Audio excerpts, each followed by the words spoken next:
Upcoming ఓటీటీలో release అయ్యే movies 'Sitaram చిత్రాలు' మే 1న ఆహాలో రిలీజ్ కానుంది.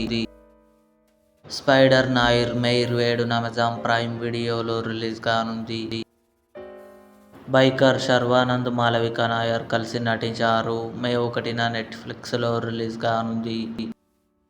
'The house of the spirits' April 29న అమెజాన్ ప్రైమ్ వీడియోలో రిలీజ్ కానుంది. 'సిటాడెల్ సీజన్ 2' మే 6న అమెజాన్ ప్రైమ్ వీడియోలో రిలీజ్ కానుంది. 'సోల్ ట్రిప్' ఏప్రిల్ 30న ఈటీవీ విన్ యాప్లో రిలీజ్ కానుంది. 'గంగా' రాఘవ లారెన్స్, నిత్యా మీనన్, తాప్సీ కలిసి నటించారు. మే 1న థియేటర్లో రిలీజ్ కానుంది. 'వాలా 2' మే 15న జియో హాట్స్టార్లో రిలీజ్ కానుంది. 'ఆంధ్రవాలా' మే 20న థియేటర్లో రిలీజ్ కానుంది. ఇవి అప్కమింగ్ ఓటీటీలో రిలీజ్ అయ్యే మూవీస్ లిస్ట్. ఈ వీడియో మీకు నచ్చినట్లయితే లైక్ చేయండి, షేర్ చేయండి, మా ఛానల్ని సబ్స్క్రైబ్ చేసుకోండి.